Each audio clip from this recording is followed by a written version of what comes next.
kami bersyukur kepadamu dalam anugerah dan kemurahan Tuhan. Kalau pada pagi hari ini kami boleh ada di sini, kami boleh bersekutu menyembah-Mu, memuliakan nama-Mu di minggu pertama di bulan yang baru. Bersyukur betapa Tuhan baik, Tuhan itu indah bagi kami. Terdapat kami sampaikan dengan kata-kata untuk semua kebaikan-Mu. Kami hanya mau bilang Yesus baik bagi kami, Yesus baik bagi kami, Yesus baik bagi kami. Dan sebentar kami akan dengar firman sebelum kami makan dan minum dari tubuh dan darah-Mu. Biarlah Tuhan Kau mengurapi kami semua, urapi hamba-Mu, urapi umat-umat Allah yang mendengar firman Tuhan. Biar setiap kebenaran firman Tuhan bagaikan benih yang tertanam di tanah hati yang subur.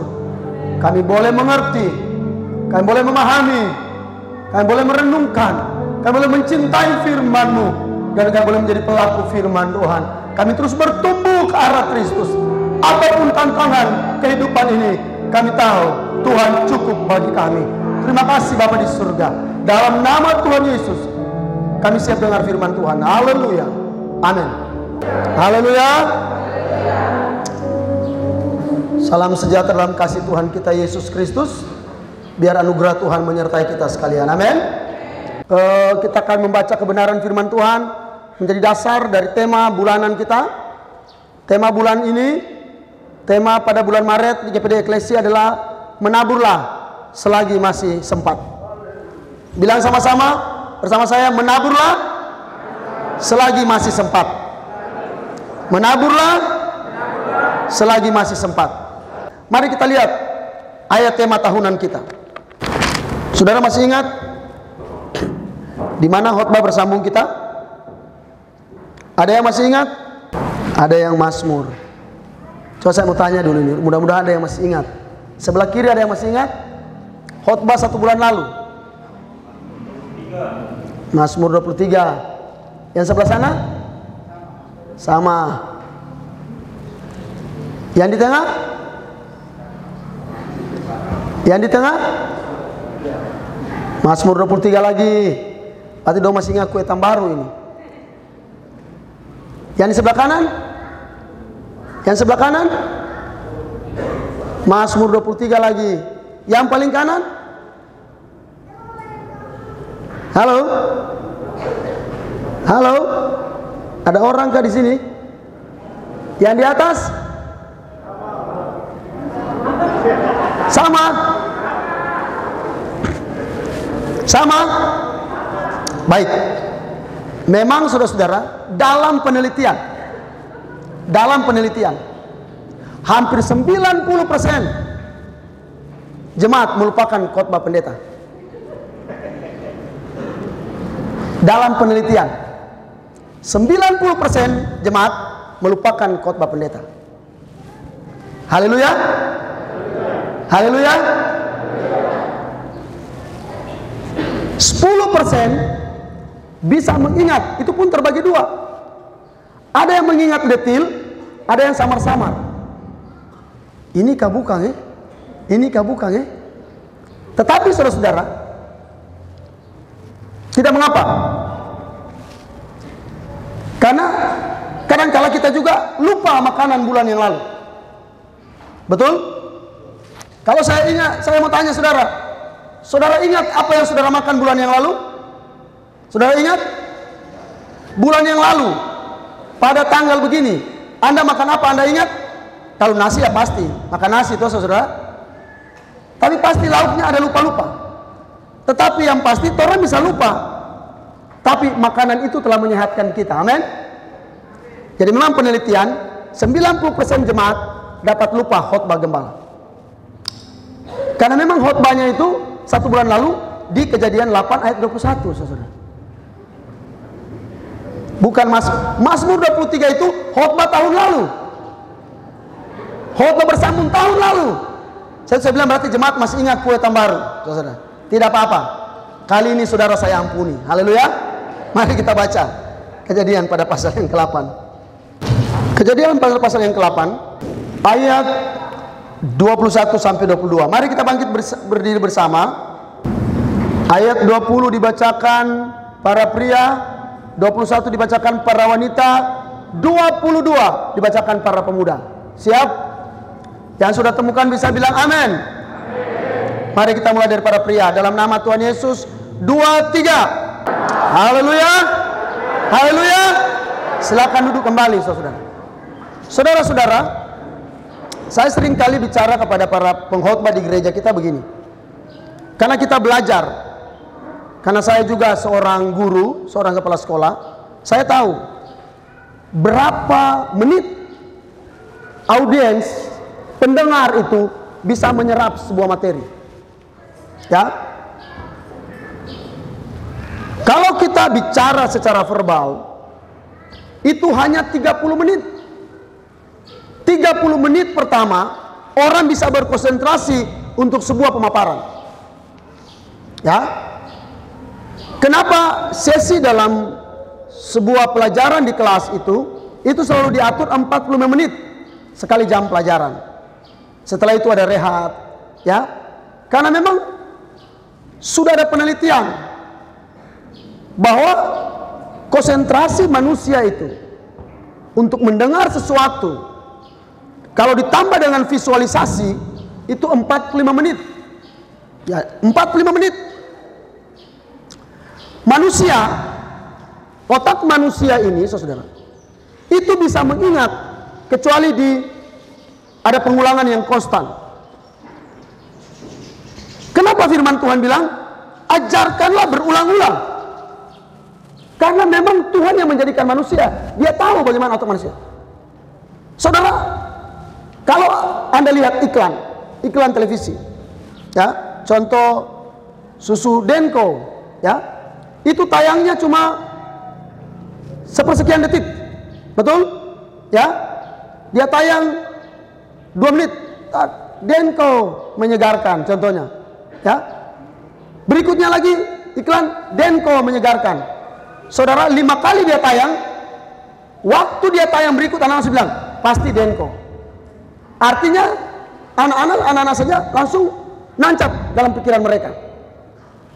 Nah, demikian, saudara, kenapa saya seringkali bilang kepada para pengkhotbah di gereja kita, di gereja kita 45 menit batas Anda menyampaikan firman Allah. Untuk apa?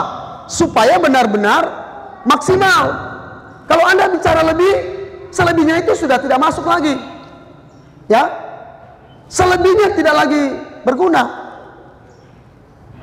45 menit itu sejak Anda menguraikan sesuatu sampai untuk menyampaikan maksud tujuan itu sudah cukup. Nah, apalagi kalau saya gembala, memang kapan-kapan saya bisa khotbah panjang, tapi seringkali 30 menit. Karena memang saudara, daya tangkap seorang manusia itu seperti itu. Ada ilmunya. Nah, saya percaya, tapi 10 menit pertama sampai 5 menit pertama itu pikiran itu fresh. Amin. Saya percaya Anda masih fresh. Haleluya. Memang kalau yang kurang tidur pasti saya sudah tahu, saudara, ya. Tapi saya tahu 15 menit pertama Anda pasti fresh untuk mendengar materi. Haleluya. Mari kita mulai, saudara. Hukum tabur tuai ini, saudara, dia berlaku selama bumi masih ada. Ketika Nuh diselamatkan Tuhan bersama seisi keluarganya, Alkitab berkata bahwa Nuh mempersembahkan korban kepada Tuhan. Nuh membangun mezbah. Sebagai kepala keluarga, Nuh bangun itu mezbah. Sebuah mezbah penyembahan kepada Tuhan. Saya sekali lagi mau ingatkan para pria di gereja ini, tolong bangun mezbah dalam keluargamu. Boleh bilang amin para pria? Boleh bilang amin para pria? Hari-hari ini tantangan kita itu berat, Bapak Ibu. Terlebih khusus bagi Anda para pria. Ada begitu banyak para pria ingin rumah tangganya diberkati, anak-anaknya diberkati Tuhan, rumah tangganya diberkati Tuhan, tapi dia tidak mau bangun mezbah. Dia tidak mau membangun sebuah mezbah penyembahan kepada Tuhan dalam rumah tangganya. Dia biarkan anak-anak istrinya orang yang didik. Nuh ketika dia diselamatkan, Dia bangun mezbah kepada Tuhan. Sehingga Alkitab berkata ketika Tuhan mencium bau persembahan yang dikorbankan Nuh di atas mezbah yang dia bangun, Tuhan berfirman bagi dirinya sendiri, aku takkan membinasakan bumi ini lagi dengan air bah seperti ini. Selama masih ada bumi, akan ada musim menuai, akan ada musim menabur dan musim menuai. Akan ada panas dan kemarau, akan ada hujan, akan ada siang dan malam. Akan ada sebuah progres kehidupan yang terus berganti-ganti, saudara. Ada begitu banyak rumah tangga gagal ketika mengalami masalah, hancur dan memilih berpisah karena tidak pernah membangun mezbah dalam rumah tangga. Ada suami-suami yang menginginkan supaya rumah tangganya diberkati Tuhan. Istrinya tunduk sama dia, tapi dia tidak pernah membangun mezbah dalam keluarganya. Hati-hati para pria. Kalau Anda tidak pernah beribadah, Anda tidak pernah membangun mezbah dalam rumah tanggamu, sebenarnya Anda sedang hancur secara perlahan-lahan. Hanya tinggal menunggu waktu. Saya sungguh terbeban. Ada beberapa ibu-ibu bercerita tentang suami mereka, dan saya bilang ini pergumulan kami para pria. Bukan hanya mereka, saya juga pria, saudara. Kita sedang bergumul, kita sedang berjuang. Kenapa di gereja kita ada ibadah pria? Karena memang para pria yang paling penting untuk mengalami Tuhan, untuk membangun mezbah. Karena para pria adalah pemimpin, Nuh pemimpin. Dia pimpin rumah tangganya. Ada hujan 40 hari 40 malam. Air bah yang berkuasa selama 150 hari. Gambaran penghukuman atas dunia. Bapak-bapak muda atau bapak-bapak yang sudah lama menikah, kalau Anda tidak bangun mezbah dalam rumah tanggamu, sebenarnya engkau sedang hancur dari dalam secara perlahan-lahan. Engkau bisa saja punya uang banyak, engkau bisa saja punya pekerjaan yang hebat, tapi ketika engkau tidak bangun mezbah dalam rumah tanggamu, iblis bisa mencuri yang terbaik dari hidup. Ada seorang pria inbox saya, WA saya, Pak Gembala tolong bicara, saya punya istri. Saya punya istri ini begini dan begitu. Dia sendiri tidak pernah ke gereja, saudara. Dia sendiri tidak pernah beribadah. Sebagai gembala, saya tidak bisa mengkonseling salah satu pasangan. Kalau konseling harus berdua, ya. Untuk jadi aman dalam rumah tangga itu bukan cuma satu yang salah. Bukan cuma salah suami, bukan cuma salah istri. Harus dua-duanya belajar merendahkan diri. Haleluya. Kalau ada masalah, dua-duanya belajar mengampuni. Jangan ada sebelah, Bapak Gembala, mesti dia minta ampun ke kita. Dia dusu-dusu ke kita dulu. Dulu banyak cowok suka ke kita. Dia dusu-dusu ke kita, paksa ke kita mama lagi. Itu dulu, saudara. Masalah dulu jangan bawa sekarang. Sekarang sudah jadi suami istri. Susah senang harus dihadapi bersama. Ada masalah kita hadapi bersama. Jangan saling mempersalahkan. Ada suami suka persalahkan istrinya, ya, suka cerita kejelekan istrinya di luar-luar. Itu tidak benar, saudara.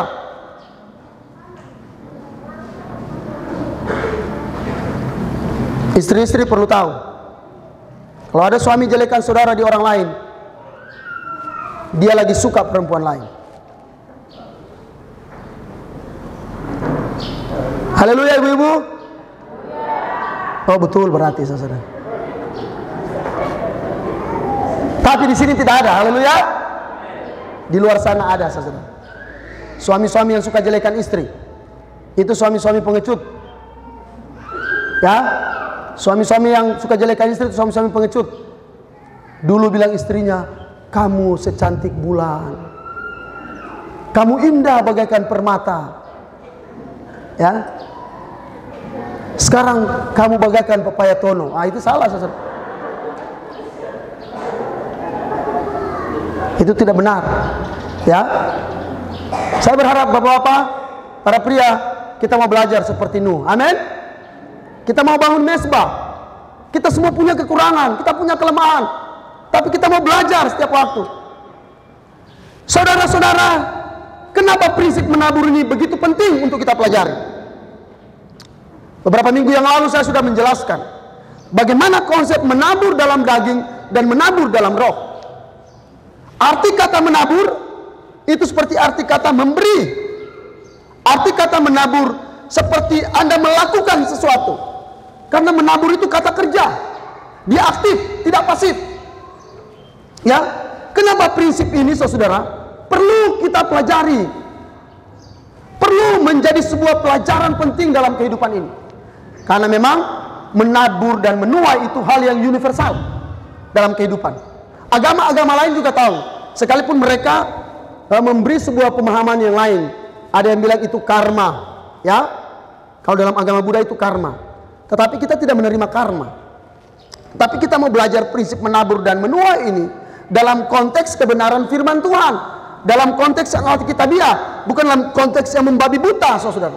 Ya. Karena apa? Karena memang sebagai orang yang percaya, kita telah ditebus Tuhan di atas kayu salib. Nah, saudara, mengapa kita harus memahami tentang pentingnya prinsip menabur dan menuai? Ya, karena prinsip ini akan terus berlaku selama Anda hidup di dunia, kecuali Anda sudah mati. Kalau Anda sudah mati, Anda tidak perlu belajar prinsip ini. Tapi selagi Anda masih hidup, mari belajar tentang menabur selagi masih sempat. Saudara-saudara, mengapa kita harus belajar menabur? Saya ulang lagi dari dasar, secara fundamentalnya. Mengapa kita harus belajar menabur? Yang pertama, di dalam Alkitab, saudara, bahwa menabur dan menuai itu merupakan sebuah ketetapan yang telah Tuhan tetapkan. Kalau Anda lihat dalam Hosea pada pasal yang ke-10, coba kita lihat Hosea pada pasal yang ke-10 ayat 12. Menaburlah bagimu sesuai keadilan, menuailah menurut kasih setia, bukalah bagimu tanah baru, sebab sudah waktunya untuk mencari Tuhan, sampai Ia datang dan menghujani kamu dengan keadilan. Menaburlah bagimu sesuai dengan keadilan. Saudara, konsep menabur yang lalu saya bilang bahwa kita menabur itu bukan dalam daging. Berbeda menabur dalam daging dan menabur dalam roh. Orang yang menabur dalam daging artinya menabur, melakukan sesuatu, saudara-saudara, menurut apa yang dia mau, bukan apa yang Tuhan mau. Dan Alkitab berkata barang siapa yang menabur dalam daging akan menuai kebinasaan. Saudara, dalam perspektif yang sederhana, bagaimana cara menabur dalam daging? Contoh, kalau Anda menabur dalam kemalasan, Anda tidak pernah jadi orang sukses. Ya, kalau Anda bermalas-malasan dalam hidup ini, maka Anda tidak pernah akan jadi orang sukses. Berarti Anda menabur dalam dagingmu. Tidak boleh orang atur kita. Tidak ada yang bisa atur saya. Anda kerja di perusahaan juga kan seperti itu. Anda malas-malasan, ditetapkan jam 7 kerja, Anda datangnya setengah 8. Ketika ditanya bosmu, ditanya pimpinanmu, Anda bisa berkelit. Waduh, Pak, saya begini, saya pagi-pagi mesti urus anak saya, urus istri saya. Kan terbalik, saudara. Dia berdusta. Ini menabur dalam daging. Tidak heran kalau Anda menabur dalam daging seperti ini, Anda tidak akan pernah jadi orang sukses. Ya, apalagi menabur dalam daging. Ada orang yang menabur, saudara, ya, sejak masa mudanya tidak mau ikut aturan, sekehendak hati dia. Nah, orang ini juga tidak akan pernah berhasil dalam kehidupannya. Dalam perspektif rohani, ketika kita menabur dalam daging, artinya apa yang menjadi keinginan hati kita itu yang kita lakukan. Ya, kemarahan itu menabur dalam daging. Tidak mau mengampuni, itu menabur dalam daging. Suka iri hati, itu menabur dalam daging. Kalau Anda menabur dengan iri hati, saudara, Alkitab berkata Anda akan menuai kebinasaan. Ada orang, saudara-saudara, sukanya iri hati dalam hidup ini. Dia sedang menabur dalam daging. Tapi saya percaya jemaat Tuhan tidak ada. Amin. Kita semua saling mengasihi. Karena untuk mematahkan iri hati cuma kasih. Ya, untuk kita tidak bisa iri hati terhadap orang lain itu cuma kasih. Ya. Tapi kalau kita tidak ada kasih dalam hati kita, dalam pelayanan pun bisa iri hati. Pendeta-pendeta bisa iri hati. Ya. Jemaat-jemaat bisa iri hati. Nah, itu menabur dalam daging. Anak-anak muda, kalau Anda menikah, sebelum Anda menikah Anda sudah tinggal sama-sama. Anda hidup kumpul kebo, Anda sedang menabur dalam daging ini. Ya. Anda mungkin tinggal di kos-kosan. Anda pikir, oh saya jauh, tidak orang lihat, orang tua saya tidak tahu. Anda sedang menabur dalam daging. Ya. Anda sedang menghancurkan hidupmu. Asli Anda bilang, aduh, asli kan kami akan menikah, tapi Anda belum menikah. Ingat, Bapak Ibu Saudara kekasih Tuhan, anak-anak muda, Anda hanya disebut menikah ketika Anda sudah diberkati demi nama Allah Bapa, Putra, Roh Kudus. Haleluya. Di luar itu dosa. Di luar itu persinahan, saudara. Ya. Saya ingatkan anak-anak muda, jangan tinggal di kos-kosan. Tapi Anda sedang menabur dalam daging. Karena begini, ketika Anda menabur dalam daging, saudara, Anda mungkin menikah, tapi tantangannya banyak, pergumulannya banyak, persoalannya banyak, ujiannya banyak, saudara. Beda kalau Anda menabur dalam roh. Beda kalau Anda menabur dalam roh. Mungkin pacarmu bujuk, mari tolong tinggal sama-sama. Jangan. Torang ini anak-anak Tuhan. Ya. Torang ini anak-anak Tuhan, jangan.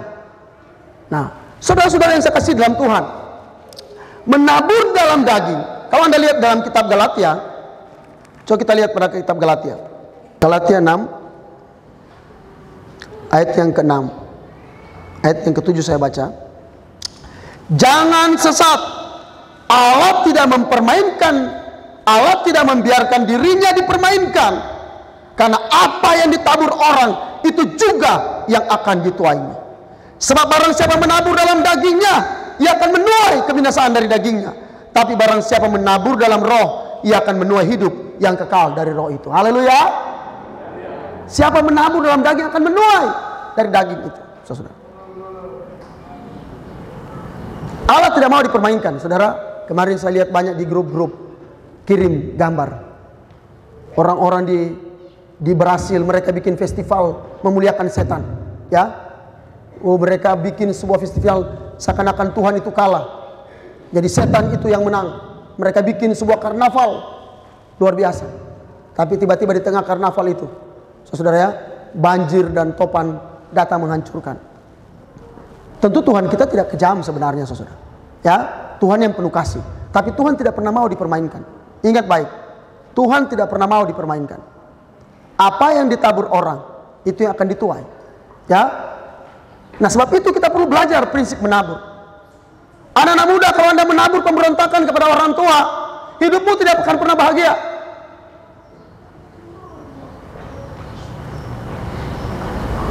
Kalau Anda menabur ketidakdengar-dengaran kepada orang tua, mungkin engkau bisa punya pekerjaan di kemudian hari, tapi Anda tidak akan pernah beruntung. Ya. Ingat baik, Anda bisa dapat gaji dari pekerjaan, tetapi berkat itu datang dari Tuhan. Gaji itu terbatas, saudara, tapi berkat tidak pernah terbatas. Anda mau dapat gaji atau dapat berkat? Saya mau tanya, mau dapat gaji atau dapat berkat? Angkat tangan yang mau dapat gaji. Angkat tangan yang mendapat berkat. Ya, saya percaya kita sudah paham, berarti kita mengerti bahwa berkat itu lebih daripada gaji. Kalau gaji itu sudah tetap, tapi berkat itu tidak akan pernah terbatas, saudara. Ya, anak-anak muda, selagi Anda muda menabur dengan baik. Saya sering kali bilang ke anak-anak sekolah, orang ini orang-orang susah anak. Ya, orang tua kita susah. Harus tahu mengasihi orang tua. Gunakan uang orang tua sebaik mungkin. Kalau Anda sekolah dengan baik-baik. Jangan menyombongkan diri, menggunakan uang orang tua dengan gagah-gagahan. Uang semester 500.000, bilang sama orang tua 1,5 juta. Kapan saudara bisa selesai kuliah? Anda tidak menghargai orang tua. Ya. Ada banyak anak tidak berhasil kuliah. Kenapa? Karena mendustai orang tua. Oh, papa kita tinggal sendiri di sini, padahal tinggal sama pacarnya di kos-kosan. Saudara, masa-masa menabur memang tidak enak. Karena seperti seorang petani ketika dia menabur, ya, dia mesti bersihkan tanah, dia mesti gemburkan tanah itu. Kalau perlu pakai pacau, sekarang kalau mau pakai eksa, mesti bayar. Dia gemburkan tanah itu, ada pengorbanan. Masa menabur itu masa mau berkorban, saudara. Memang tidak semua orang suka menabur. Hal yang pertama sebagai anak Tuhan kita belajar menabur secara rohani. Artinya apa? Karakter kita diperbaharui. Kita mungkin dulu masih suka iri hati. Kita dengar firman Tuhan, kita mulai bereskan hati kita, saudara. Ya, kita mulai bereskan hati kita. Tuhan, saya masih suka iri hati dengan tetangga. Saya masih suka iri hati dengan teman sepelayanan. Tuhan tolong supaya hati saya berubah. Ya. Tuhan, saya masih suka dendam. Saya masih suka kepahitan. Saya ini Tuhan, kalau seorang sudah sakiti hati saya, lama baru saya bisa mengampuni. Tapi sekarang Tuhan, ketika saya dengar firman Tuhan, Tuhan ubah hati saya. Orang yang mengizinkan hatinya penuh dendam, orang yang sedang menabur dalam daging, dia tidak tahu ketika dia dendam orang, dia marah orang lain tidur enak, orang lain tidur nyenyak, dia di sini dia gelisah. Tempo apa orang itu mencelaka? Tempo apa dia tertabrak dengan mobil? Tempo apa dia jatuh dari gunung? Nah, dia tidak tidur sampai jam 2, sedangkan orang yang dia iri hati tidur enak, saudara-saudara, makan enak, tubuhnya gemuk, tubuhnya segar. Orang ini, saudara-saudara, saking iri hatinya, mukanya baabu, saudara. Tapi di sini tidak ada. Di sini saya lihat mukanya cantik-cantik dan ganteng-ganteng. Haleluya, saudara. Saudara-saudara, pertama kita menabur secara rohani. Ada 9 buah roh dalam kitab Galatia yang harus terus-menerus kita perbaiki. Alkitab berkata, kita mungkin masih sering tergoda oleh hawa nafsu. Ya, tergoda oleh keinginan daging. Ini baru terima gaji nih, lebih baik kafe ini. Baru terima gaji nih, ada uang banyak, ya. Itu keinginan daging. Kalau Anda mengikuti keinginan itu, Anda sedang menabur dalam daging. Anda sedang besarkan daging saudara. Ya. Ibu-ibu dalam rumah tangga saudara, dalam rumah tangga saudara, kalau Anda tidak bisa mengelola keuangan dengan baik, ya, Anda memberoskan keuangan suami, Anda sedang menabur dalam daging. Ya, setiap hari beli paket online, saudara. Makan pun online. Saya tidak pernah memasak di rumah. Cuma suruh pembantu memasak. Lama-lama suami tertarik dengan pembantu, saudara. Karena cuma makan masakan pembantu. Tapi di sini tidak ada. Haleluya. Saudara-saudara, kalau kita menabur dalam daging, kita jadi orang yang kikir. Ya.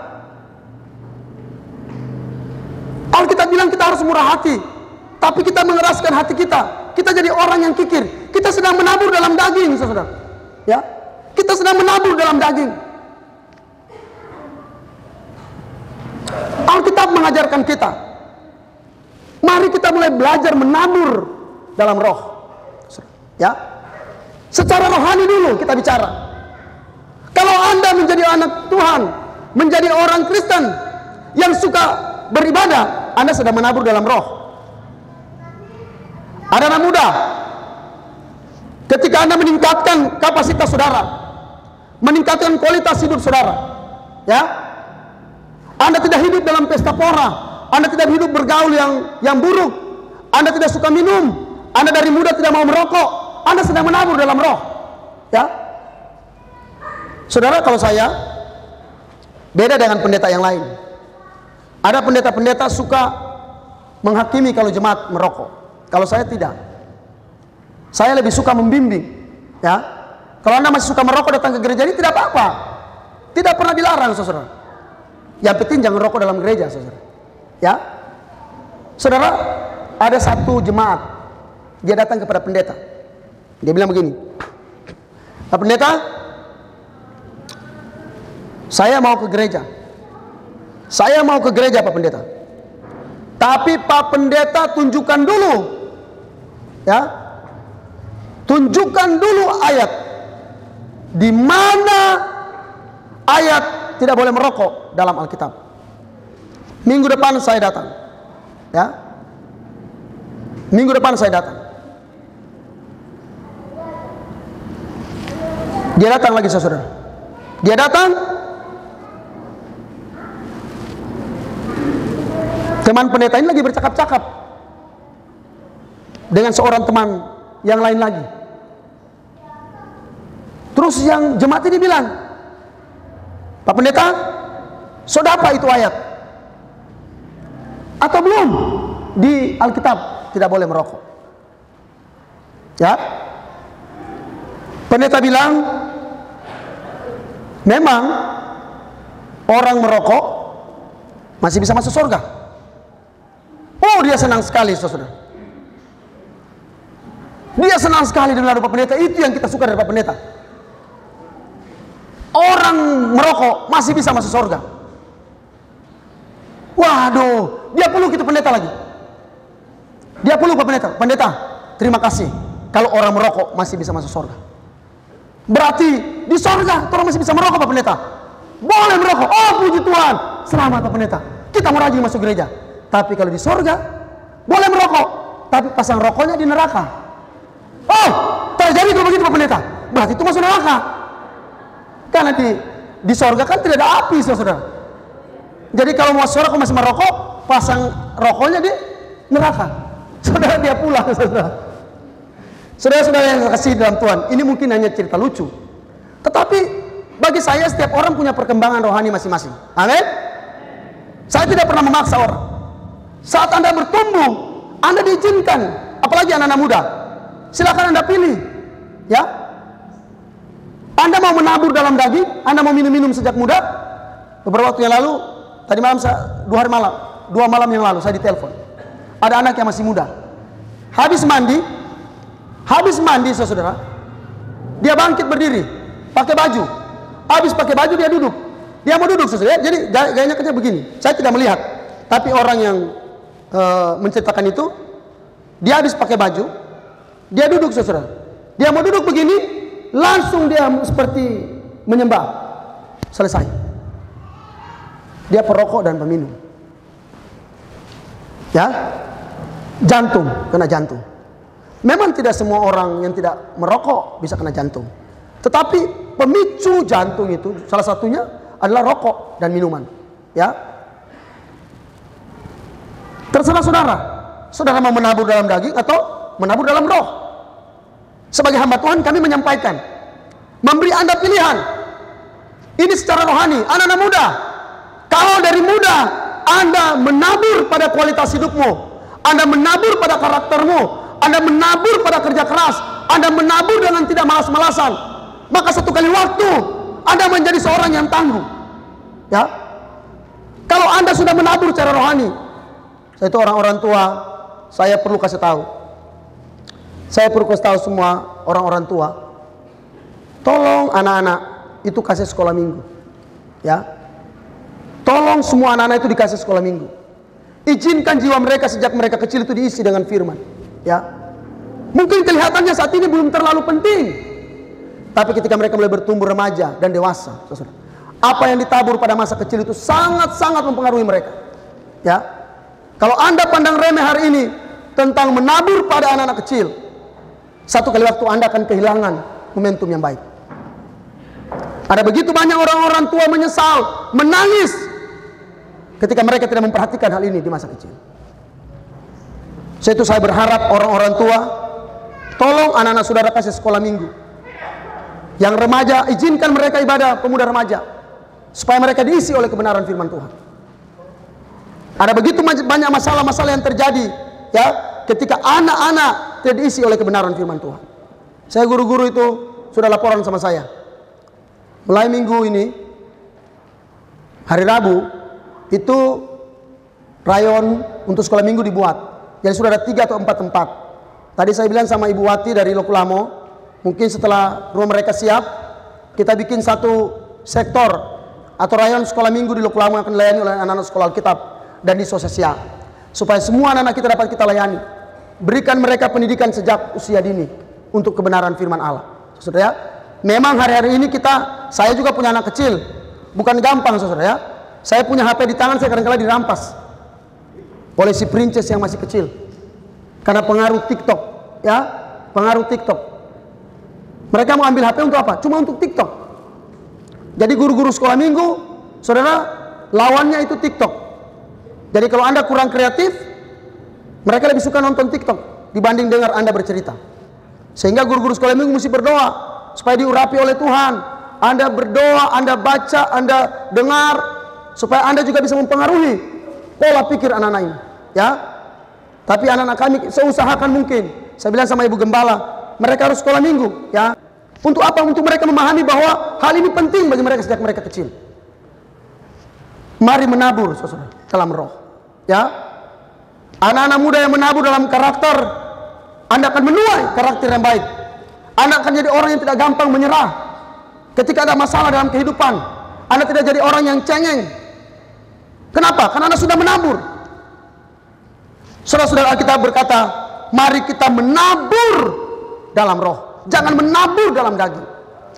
Mazmur 126 ayat 5 dan 6. Orang-orang yang menabur dengan mencucurkan air mata akan menuai dengan bersorak-sorai.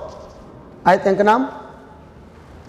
Orang yang berjalan maju dengan menangis sambil menabur benih, pasti pulang dengan sorak-sorai sambil membawa berkas-berkasnya. Haleluya.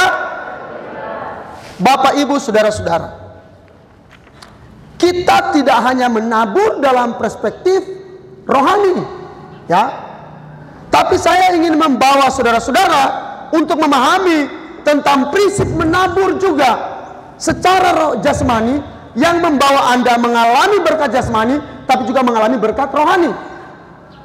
Karena begini Bapak Ibu Saudara, Anda menabur kesetiaan, Anda pasti menuai keberuntungan, ya. Anda menabur, kalau Anda menabur waktu dengan memperhatikan orang lain, dengan menghibur orang lain, Anda pasti akan dihibur. Namun saudara-saudara, Alkitab juga memberi sebuah penegasan kepada saya dan saudara-saudara tentang bagaimana kita menabur supaya kita juga diberkati secara jasmani dan diberkati secara rohani. Kalau kita lihat dalam 2 Korintus pada pasalnya yang ke-8, ayatnya, saya bacakan ayatnya, mulai ayatnya yang ke-7 ya. Maka sekarang sama seperti kamu kaya dalam segala sesuatu, dalam iman dan perkataan, dalam pengetahuan, dalam kesungguhan untuk membantu, dan dalam kasihmu terhadap kami, demikianlah juga hendaknya kamu kaya dalam pelayanan kasih ini. Aku mengatakan hal itu bukan sebagai perintah, melainkan dengan menunjukkan usaha orang-orang lain untuk membantu. Aku mau menguji keikhlasan kasih kamu, karena kamu telah mengenal kasih karunia Tuhan kita Yesus Kristus, bahwa Ia yang oleh karena kamu menjadi miskin sekalipun Ia kaya, supaya kamu menjadi kaya oleh karena kemiskinannya. Bisa bilang amin, saudara. Tuhan jadi miskin sekalipun Dia kaya, supaya Anda yang miskin jadi kaya dalam Dia. Ayatnya sekarang, ayatnya yang ke-12. Sebab jika kamu rela untuk memberi, maka pemberianmu akan diterima, kalau pemberianmu itu berdasarkan apa yang ada padamu, bukan berdasarkan apa yang tidak ada padamu. Sebab kamu dibebani bukanlah supaya orang lain mendapat keringanan, tetapi supaya ada keseimbangan.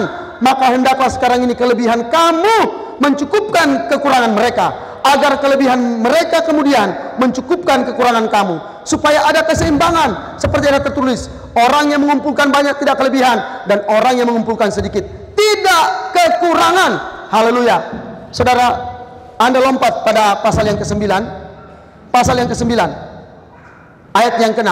Pasal yang ke-9 ayat ke-6, dia tegaskan begini, orang yang menabur sedikit akan menuai sedikit juga, dan orang yang menabur banyak akan menuai banyak juga. Nah sekarang saudara-saudara, prinsip untuk kita diberkati secara jasmani itu juga saudara menjadi dasar dari Paulus untuk sampaikan kepada jemaat yang ada di Korintus. Sekarang pertanyaannya saudara, ada dua hal yang kita perlu perhatikan saat kita menabur. Saudara, menabur, saudara-saudara, artinya memberi. Menabur itu sama dengan mengorbankan. Menabur itu sama dengan melepaskan. Karena ketika Anda menabur benih, Anda lepas dari tangan saudara, tidak ada lagi sama saudara. Nah, bagaimana cara menabur yang paling sesuai dengan kebenaran firman Tuhan? Alkitab berkata, yang pertama, saudara boleh catat. Saudara boleh catat ini. Menabur pada saat dan tempat yang tepat. Anda harus menabur pada saat yang tepat. Saya mau kasih contoh sama saudara. Kalau Anda mau menabur bagi orang lain, saat orang lain dalam keadaan kekurangan, tidak punya beras, saat Anda tabur dia cuma 1 kilo beras, itu akan sangat berarti bagi dia. Kalau orang itu punya kekayaan banyak, contoh orang itu punya ratusan miliar, Anda kasih dia 1 miliar, itu tidak ada artinya. Bagi kita banyak 1 miliar, tapi bagi orang itu tidak ada artinya. Anda salah menabur, ya. Anda menabur di tempat yang salah, di waktu yang salah. Waktu Anda menabur tidak tepat. Dia lagi banyak uang, Anda kasih uang. Tapi ketika dia tidak punya uang, dia tidak punya makanan di rumah, dan Anda bawakan dia beras 1 karung, waduh, dia rasa luar biasa.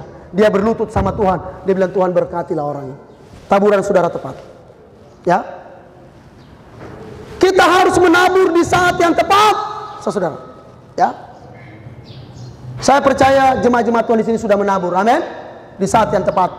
Kita sedang membangun gereja. Ini saat yang tepat untuk kita menabur, saat yang tepat untuk kita memberi. Kenapa saya mau katakan saat yang tepat? Karena ini kita masih sempat, kita masih sehat, kita masih diberi kesempatan untuk kita menabur, saudara, ya. Saat kita menabur, kita melepaskan, saudara. Kita melihat panitia, saya bilang untuk kali ini saya lepas panitia. Tanya Pak Rudi, biasanya kami dengan Ibu Gembala, ya, sering menanggulangi apa-apa. Tapi sekarang ini saya bilang, saya lepas sepenuhnya kepada panitia. Pokoknya mau kurang atau lebih, seurusan panitia. Sebagai gembala saya sudah tidak mau tahu. Itu haknya panitia. Haleluya. Ini saat kita menabur di saat yang tepat. Nah, ingat, ketika Anda menabur di saat yang tidak tepat, taburanmu tidak kena sasaran, saudara. Ya, saudara-saudara, kalau kita melihat dalam Pengkhotbah, kita buka cepat, tinggal beberapa menit, saudara, ya, karena kita masih mau perjamuan. Pengkhotbah pasal 11 ayat 1 sampai 8. Lemparkanlah rotimu ke air, maka engkau akan mendapatnya kembali lama setelah itu. Berikanlah bagian kepada 7, bahkan kepada 8 orang, karena engkau tidak tahu malapetaka apa yang akan terjadi di atas bumi. Bila mana awan-awan syarat mengandung hujan, maka hujan itu dicurahkannya ke atas bumi. Dan bila pohon tumbang ke selatan atau ke utara, di tempat pohon itu jatuh, di situ ya tinggal terletak. Siapa senantiasa memperhatikan angin, dia tidak akan menabur. Dan siapa yang senantiasa melihat awan, tidak akan menuai. Ini orang yang mau menabur, tapi saudara, dia tidak tahu kesempatannya. Dia cuma lihat-lihat orang saja. Dia bilang cuma mau lihat-lihat angin saja. Orang lain sudah menabur, dia cuma lihat-lihat. Mau dapat apa, saudara? Ya, Alkitab bilang. Terus, sebagaimana engkau tidak mengetahui jalan angin dan tulang-tulang dalam rahim seorang yang mengandung, demikian juga engkau tidak mengetahui pekerjaan Allah yang melakukan segala sesuatu. Jadi apa yang harus engkau lakukan? Taburkanlah benihmu pagi-pagi hari. dan jangan memberi istirahat kepada tanganmu pada petang hari, karena engkau tidak mengetahui apakah ini atau itu akan berhasil atau kedua-duanya sama baik. Saudara-saudara, ketika Anda menabur tepat waktunya, Alkitab mengatakan, tabur benih ini pagi-pagi. Pagi-pagi itu saat yang tepat untuk engkau menabur. Ya, Bapak Ibu Saudara, kalau bangun pagi itu berdoa, Anda sedang menabur untuk hidupmu, menabur untuk rumah tanggamu, menabur untuk keluargamu. Dan saudara, aplikasinya dalam bergereja, ketika ada kesempatan untuk menabur, engkau menabur dengan baik, menabur dengan iman. Ya, ketika engkau cari tempat untuk menabur yang terbaik di mana, saya mau bilang, kalau kita menabur uang kita, ada beberapa tempat yang paling subur untuk menabur uang. Pertama, kita menabur kepada orang tua. Haleluya. Haleluya. Berapa banyak di sini yang sudah lama-lama tidak pernah kasih orang tua? Kalau dengar firman Tuhan hari ini, tolong minta rekening ke orang tua. Amin. Haleluya. Kalau orang tua masih dekat-dekat, cepat siap amplop, bawa ke orang tua. Itu taburan yang paling berharga. Haleluya. Haleluya. Ingat baik, taburan kepada orang tua itu, saudara, adalah taburan yang paling subur. Karena itu sesuai dengan kebenaran firman Allah. Anda mungkin sakit hati dengan orang tua. Ya, Anda mungkin pernah marah dengan orang tua. Kalau Anda sebagai anak-anak hari ini mungkin sudah lama tidak pernah menabur kepada orang tua, kalau Anda dengar firman Tuhan ini, segera menabur. Haleluya. Segera menabur. Jangan sampai terlambat. Jangan kalau orang tua so mati, so tidak ada, baru Anda menangis. Anda munafik. Haleluya. Anda orang munafik. Dan saya pernah menemukan itu. Ada yang membanting-banting. Mama, kita pecinta Pak Mama kok. Mama so pergi itu. Padahal dia bikin sakit hati dari mama selama hidup, saudara. Tak pernah kasih doa pada mama. Jangan, saudara. Saya mengingatkan sebagai hamba Tuhan. Ya, taburan yang pertama itu, anak-anak muda, kalau sudah dapat gaji, jangan cuma kasih wanita percaya. Yang masih muda, yang tua jangan bilang haleluya. Yang masih muda, haleluya. Yang masih belum menikah, haleluya. Jangan cuma kirim pulsa 500.000 Pak Nona, Pak Mama tidak pernah kasih doa ya. Saya bilang anak pastor yang tinggal di balkon, awas tidak didengar, ngoni cuma kasih cewek, tidak kasih orang tua. Ya, taburan yang kedua, saudara, taburan kepada janda-janda dan yatim piatu. Bisa bilang amin? Taburan yang paling subur kedua itu kepada janda-janda dan yatim piatu. Alkitab berkata ibadah yang sejati itu mengunjungi yatim piatu. Kalau janda masih muda dong, biar kalau janda masih muda, kalau masih cantik, dia masih mau kawin lagi, saudara. Yang Alkitab bilang janda yang sudah tidak berdaya. Saya dengan Ibu Gembala, Bapak Ibu Saudara, setiap kali Desember atau kami kemana-mana, ya, mau di setiap tempat, hampir puluhan pelayanan di setiap desa. Kalau kami ada kesempatan bertemu janda-janda, biar tidak seberapa, mungkin kecil, tapi kami selalu berusaha untuk memberkati janda-janda. Karena kami tahu, taburan kepada janda-janda yatim piatu, mereka tidak sanggup balas Anda. Amin. Anda tabur dan tidak sanggup balas. Sekalipun dalam jemaat ini ada Oma Hito itu, saudara, sekalipun dia sudah janda, saya kadang-kala menerima perpuluhan dia dengan hati yang gemetar di hadapan Tuhan. Ya, karena dia sudah seorang janda, sudah tua, dia masih bawa perpuluhan ke gereja, saudara. Apalagi Anda yang masih kuat-kuat, Anda lupa dengan perpuluhan. Saudara, ketika Oma ini dengan anaknya Ibu Helmi itu, kalau mereka datang bawa perpuluhan, hati saya selalu tergetar, saudara. Ya, kapan-kapan saya menangis dalam hati. Tuhan, ini ibu janda, tapi dia masih mau topang ini pekerjaan Tuhan. Dia masih mau lihat saya melayani Tuhan. Dia masih mau lihat saya berkati pekerjaan Tuhan di mana-mana. Ya, saudara-saudara, menabur yang kedua, menabur yang paling subur adalah janda-janda dan yatim piatu.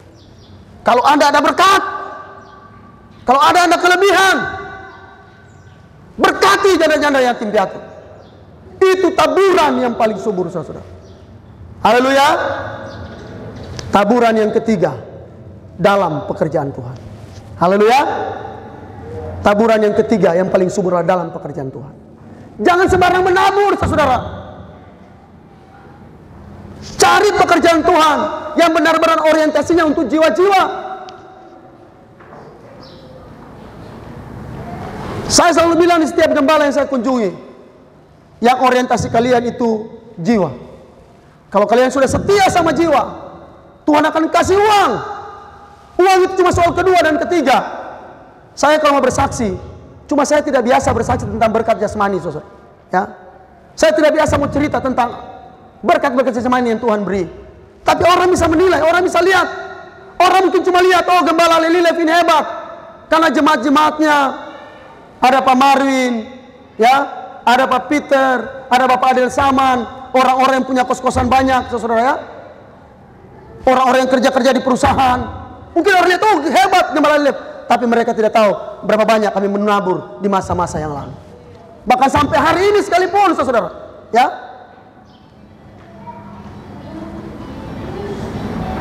Sampai hari ini kami masih terus menabur.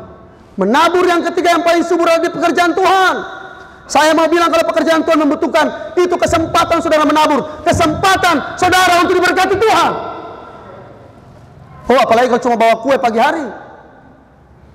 Halo ibu-ibu, amin ibu-ibu.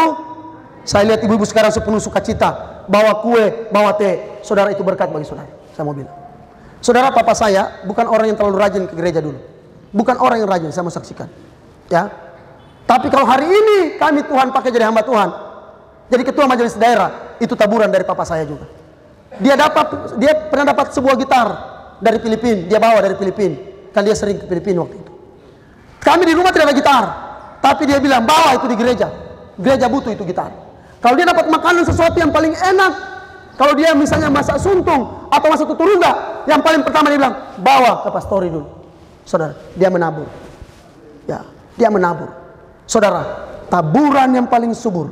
Yang ketiga, ketika Anda menabur dalam pekerjaan Tuhan. Kelihatannya taburan itu mati.